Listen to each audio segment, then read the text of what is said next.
Welcome back, Star Wars Unlimited players. We have so many spoilers to cover this week.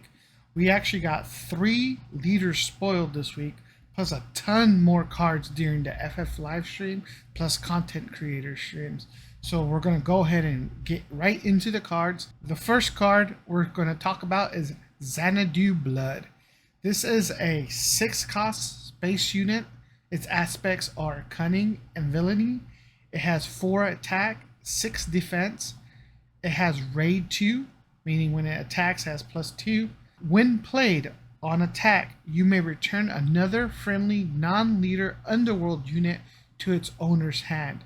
If you do, exhaust an enemy unit or resource. We're going to talk about the underworld keyword later with one of the new leaders.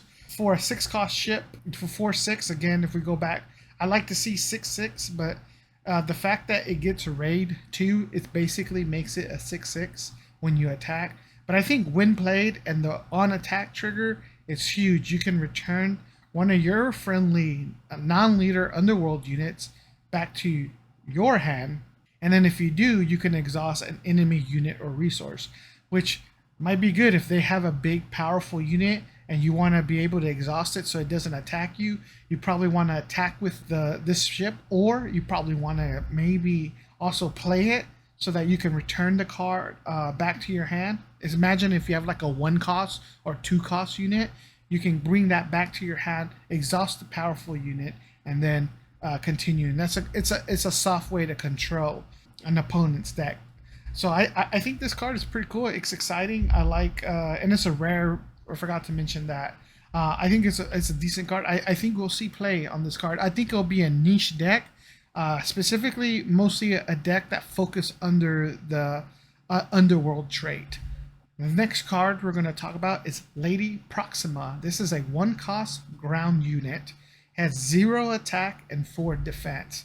It does have the underworld trait. It says when you play another underworld card, you may deal 1 damage to a base. I think cards like this are awesome because you can build an underworld type deck where all your units, whether they're ground or space, so it's a quick way to easily ping 1 damage to a base. So I really like this card. I think it's very good, and the cool thing about it, this is it has no aspects, so you can play this with any color, and whether you're playing hero or villainy. I think this is a great card. I'm excited to use this card once we reveal one of the next heroes, but keep watching for that.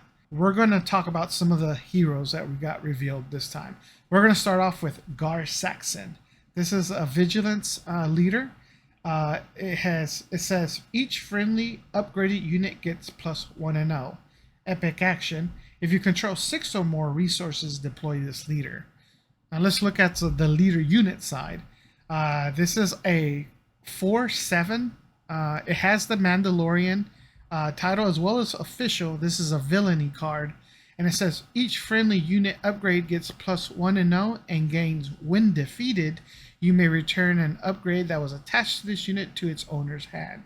When you deploy this leader, its ability is always getting better when it's a unit. So this one allows you, as your units are, to recycle upgrades so that you can probably play them on other units. For a 4/7, honestly, I'm always going to compare heroes to Boba. Boba costs 5 and he's a 4/7. So this one I think costs 1 resource too much compared to the power behind Boba. But I do like the ability. It's essentially giving your friendly units that have upgrades 1 additional attack, which can be the deal to trade out with an opponent, or might be enough damage to help seal a game. I think it's a decent leader, and I think it might see play. I don't know where you would probably run this. Maybe this might be like a blue Mandalorian with cunning to help get Mandalorians, kind of following the Mandalorian starter deck. The idea is to play a bunch of upgrades. Gar Saxon seems like to be the villainy version of that Mandalorian deck. The next hero we have is Kira. Kira, it says action, pay 1 resource or exhaust 1 resource, deal 2 damage to a friendly unit, then give it a shield token. Epic action. If you control 5 or more resources, deploy this leader. The leader unit is a 0 attack and 8 defense. It has grit, and it also says when deployed, heal all damage from each unit, then deal damage to each unit equal to half of its remaining HP rounded down. When I read this card, I first thought of Grand Inquisitor. Grand Inquisitor does 2 damage to a friendly unit and you get to ready it. The only difference with this card is that you get to give it a shield token.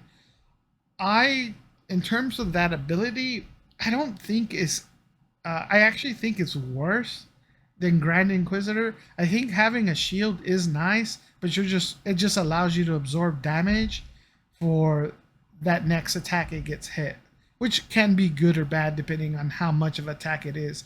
Might be good to do it on a Sentinel unit so that you protect your Sentinel for another round. I'm not sure how you would really use it. From the leader side, I think for 5 costs, I think obviously I would want to have maybe around 5/5, but obviously it's going to have less attack because it has 8 defense. But it does make up for the lack of attack with the grit, right? So that's actually going to, if you have 7 damage on Kira, she's going to be doing 7 damage, which is a lot. Now, when deployed, this is the part I find interesting or almost confusing. So you deploy the hero, you're going to heal damage from each of the units, and then you deal damage to each unit equal to half of its remaining.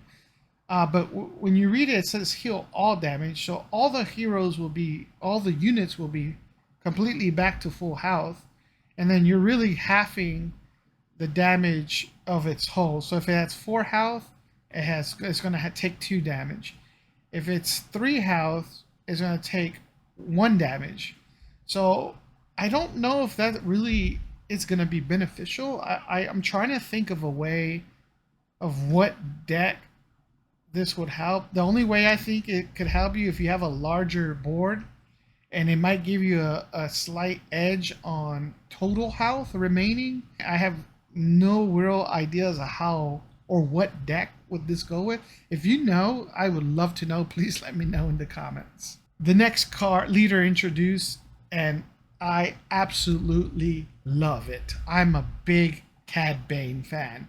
Cad Bane, he is a cunning villainy unit, and his leader side says, when you play an underworld card, you may exhaust this leader. If you do, an opponent chooses a unit they control, deal 1 damage to it. Epic action. If you control 6 or more resources, deploy this leader. Cad Bane as a leader unit, we're looking at a 2/8.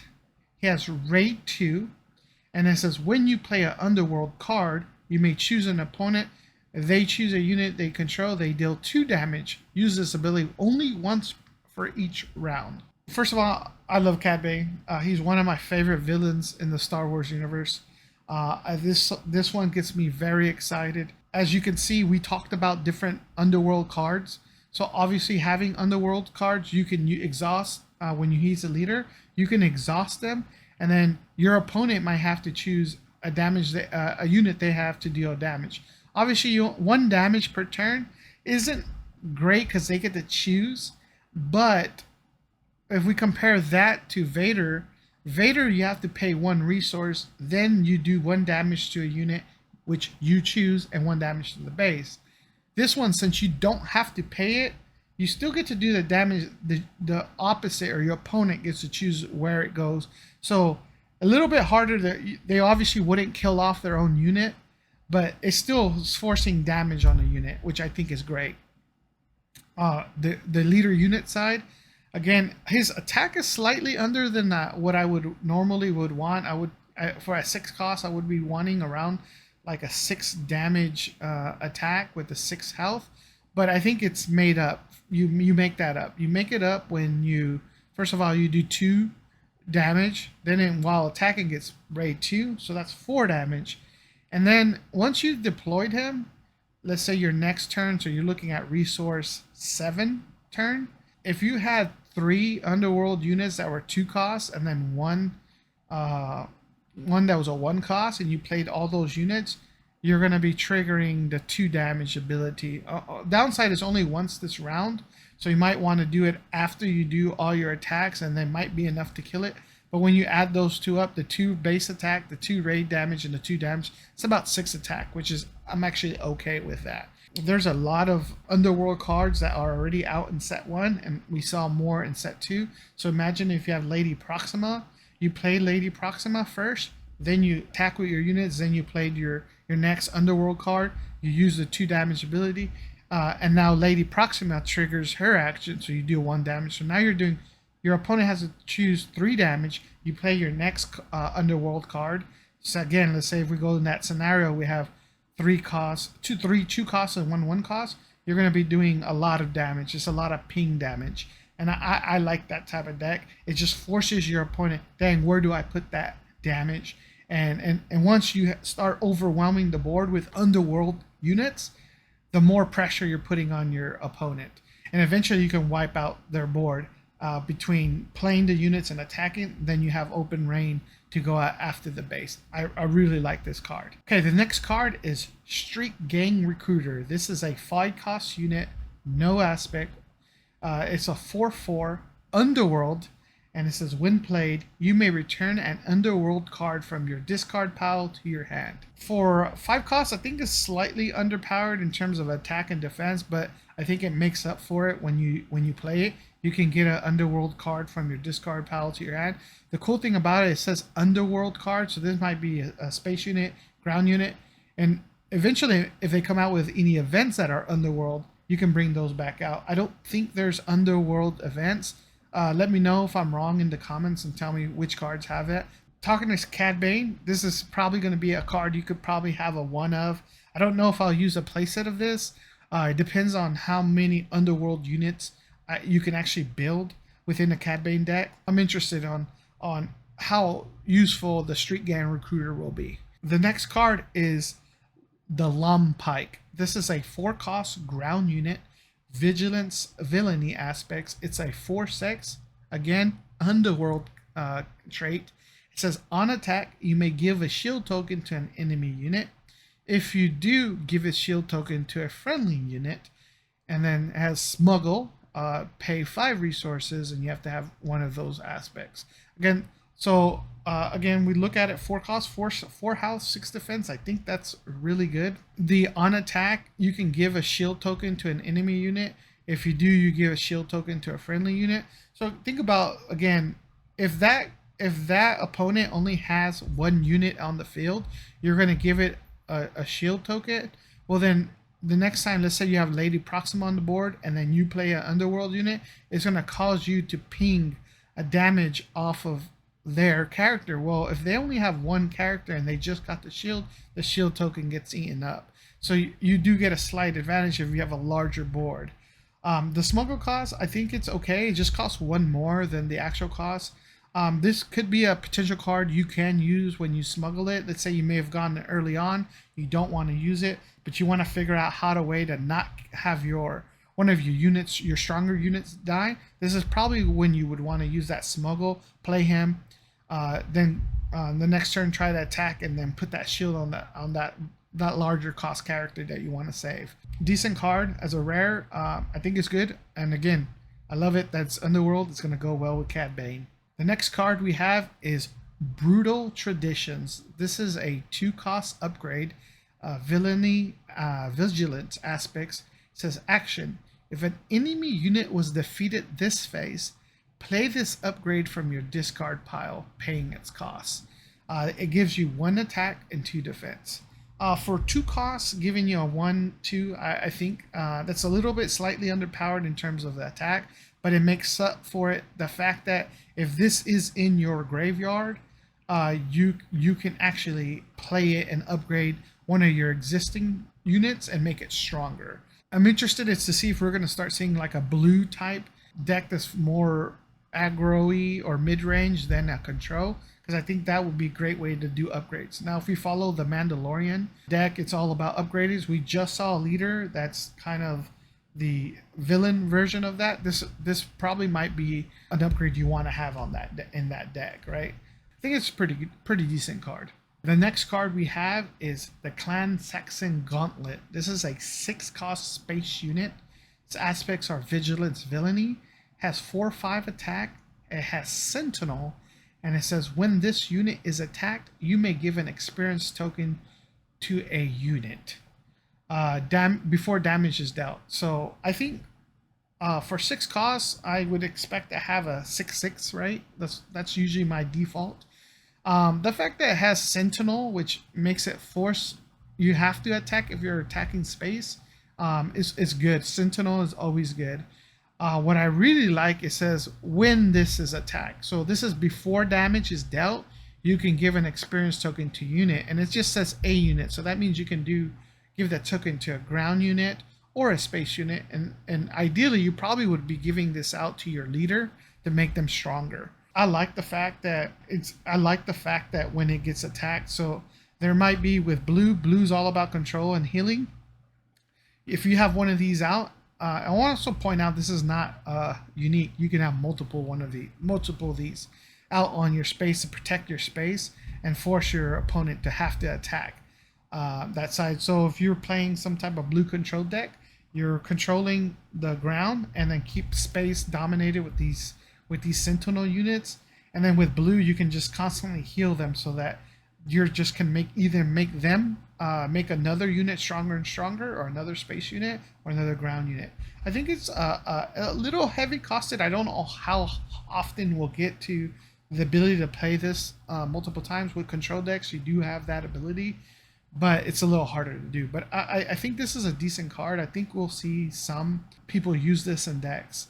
The next spoiler we have is Choose Sides. This is a 7-cost event for the command aspect.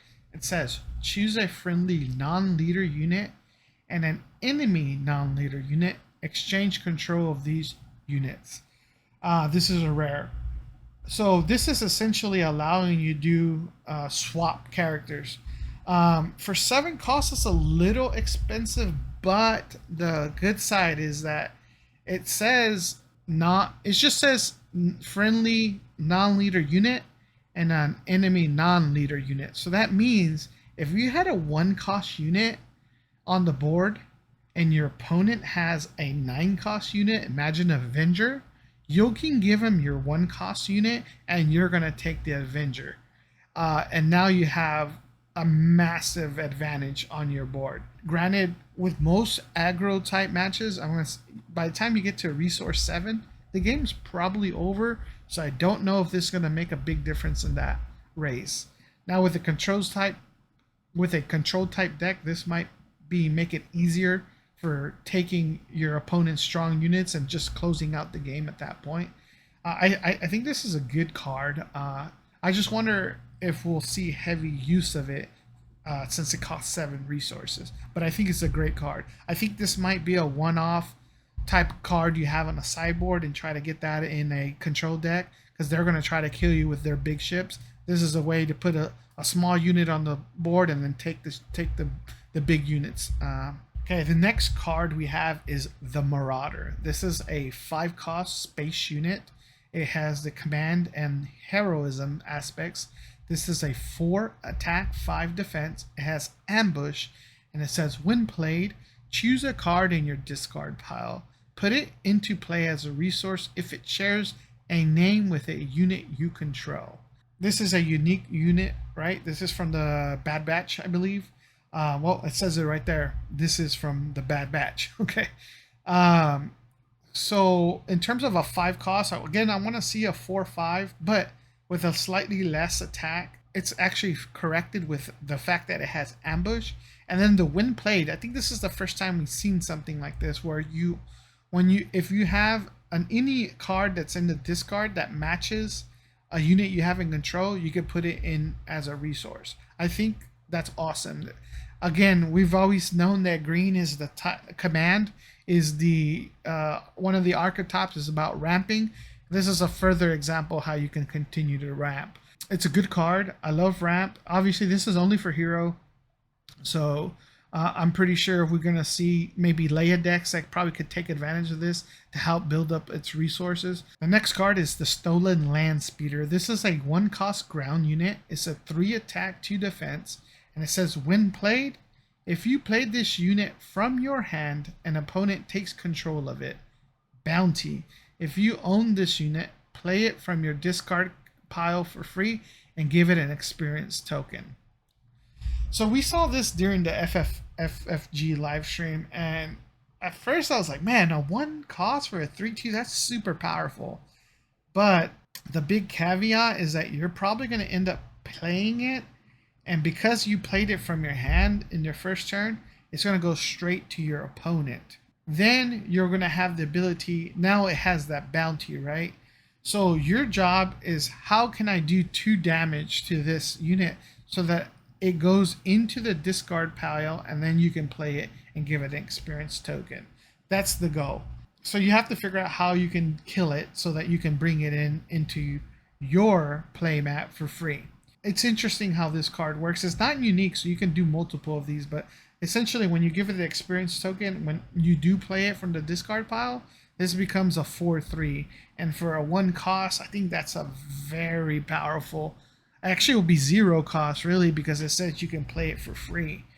I think this is a interesting aggression card. It obviously is. I think it's going to be an aggro card, an aggro deck list that have aggression. I'm trying to think of other ways or other decks in the current meta that you can probably use this card, but I think anything aggression deck that's aggro probably going to have a play set of these, and you probably want to fish for them early. So if there's a way you can do damage to it and get it back stronger, I think that's the way to go. The next card spoiled was Bravado. This is a 5-cost event in the aspect aggression. It says, if you've defeated an enemy unit this phase, this event costs 2 less to play. Ready a unit. I mean, this card is pretty straightforward. You obviously are going to use it after you defeated an enemy. Then you get to play this card for 3 resources, ready up a unit, and attack again. So basically it allows you to wipe out your opponent's units if you have a large unit that can tank it, and or it allows you to attack a base with your stronger unit 2 times. So let's say there's a weaker unit, you use one of your other units to defeat that opponent's enemy. Your next turn or next action, you attack with one of your large units, the opponent's base, you play Bravado, then you attack again. Keep in mind it says ready a unit, so that means you can ready your leader units, so they'll allow you to actually have your leader units that can attack twice. This is a pretty interesting card. I might slot this in a Vader deck.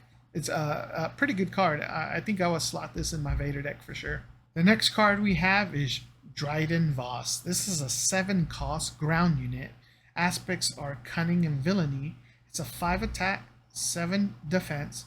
It comes in shielded, and it says when played, choose a captured card guarded by a unit you control. You may play it for free under your control. Alright, so for 7 costs, I would expect Dryden to be a 7/7. But it's actually a 5. So what they did is they reduced his attack because he's going to come in with a shield, which is a lot. That means a shield, it's anywhere from 1 to infinite damage, right? Because it absorbs all damage. I'm trying to think, at 7 resources, when would it be beneficial where you play him and you use his when played ability? I find that Dryden Voss at 7 costs, most games are ending around 6-7 resources turned, unless you're playing control. So I don't know how useful he would be in the meta, but we do know that there's going to be, you can capture units. So this might be a way, if you have a capture / bounty type deck, you probably would include Dryden Voss in there. But other than that, I can't see what other deck would carry Dryden Voss. I think it's a very niche deck, and the fact that it's a legendary is also interesting to me. I don't hate it, but I don't like it. Let me know what you guys think. The next card we have is the Rokai Gunship. This is a 2-cost aggression space unit. It has 2 attack, and 1 defense, and it says when defeated, deal 1 damage to a unit or base. I do want to point out this has the underworld keyword. So again, if you're playing Lady Proxima, you play this ship, you're going to be doing 1 damage to a unit. Then if they destroy this unit because it only has 1 defense, you're going to do another damage to a unit or base. For 2 costs, 2 damage, 1, and when defeated, I think this is a solid card. Since it's Underworld, I think, again, we look at Cad Bane, we're going to want to have these type of cards in the deck. It's a common card. Don't have anything negative to say about it. I think it's a decent spaceship. The next card is Triple Dark Raid. This is a 3-cost event. Aspects are Cunning and Villainy. It says, search the top 7 cards of your deck for a vehicle and play it. Put the other cards on the bottom of your deck in a random order. It costs 5 less and enters play ready. Return it to its owner's hand at the end of the phase. This is a rare card.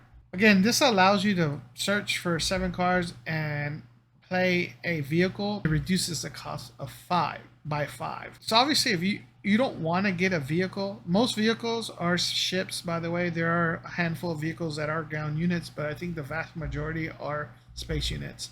Obviously you don't get much of a benefit if you get one of the units that already has ambush. I think the goal is trying to target a unit that doesn't have ambush, so it essentially comes in ready. It doesn't allow you to attack, it just allows you to come in ready, right? And then it costs 5 less. So ideally you can use a card that costs 5 and it comes in for free, or 5 or less and it comes in for free. But it also allows you to, let's say this is a 3-cost event, you're on resource turn 8, you're on resources 8, you use this card and you're gonna pull in you find a 5-card chip, right, from your deck, and then now you play that card for free. Now if you're in the later rounds where you have like 10, 11 resources, this allows you to actually play this, search for that vehicle. Imagine you had a larger ship, maybe an 8-cost ship, and you had 11 resources. It reduces that cost of the ship. Instead of 9 resources, it costs you 4 resources. Now you can play that larger ship. Same idea. It just depends on the type of vehicle you're trying to get. Other than that, I think it's a very niche card. I think you might have a one-of on certain type of decks, but I don't think it's gonna be. I don't know how prevalent it will be in the any aggro type decks. They might have this card in mid-range, and if we have any type of control decks that use Cunning, I think you'll have that, because this is an easy way to cheat out some of the bigger ships. The next card is Fell the Dragon. This is a 4-cost event, Vigilance. It says defeat a non-leader unit with 5 or more power. Again, blue's getting a lot of control. I think this is gonna be must in control decks, especially maybe not in your main deck. I think it will be in your sideboard when you go against another control deck, because the control decks are all they're trying to do is control the field until you can bring out your big units. Fell the Dragon, well, guess what? Your opponent plays Avenger, you pay 4 resource, Fell the Dragon, destroy the Avenger. It's actually a very, very good card. I have no complaints. I think it's a solid card. The next card is Midnight Repairs. This is a 2-cost event, double vigilance aspects. It says heal up to 8 total damage from any number of units. When we talk about vigilance, it's always about healing and it's about control. So if you're running a double blue deck, this allows you to pay for 2 resources to heal 8 damage, because that means that'll allow you to either heal all 8 damage from 1 unit, or you can heal 8 damage from 3 or 4 units. You don't necessarily have to heal it all. You can heal 2 from 1 unit, 1 from another. You know, this, let's say you had 7 resources, you already healed 7. You have 1 other unit that has 3 damage, but you can just heal 1. The fact that you can pick and choose, I think that's very powerful. Again, with blue, that's what it's trying to do. It's trying to control and it's trying to heal. You can even if you're not running a double vigilance base and leader, you can pay the additional 2 the penalty, which will make this cost 4. I think still paying 4 to heal 8 damage is really good. Again, this would be a card that most control decks or any vigilance deck, you might want to have a couple in your sideboard depending on the matchup. The next card we have is Rivals Fall. This is a 6-cost event with the vigilance aspect, and it says defeat a unit. This card is crazy. This is a common card, so this defeats ground units, space unit, and the leader units. It's a very powerful card. It's crazy. That means your opponent can play like Darth Vader. They have 7 resources. They immediately play this, and Darth Vader's dead. There's nothing you can do around it. I think it's very powerful for a common card. Okay, guys, those were all the cards spoiled. I would like to hear your thoughts about the cards. What did you like? What didn't you like? Are you excited about Set 2? And what kind of decks or what heroes or leaders, excuse me, are you going to be using? And if you're new to your channel, go ahead and comment, like, and subscribe.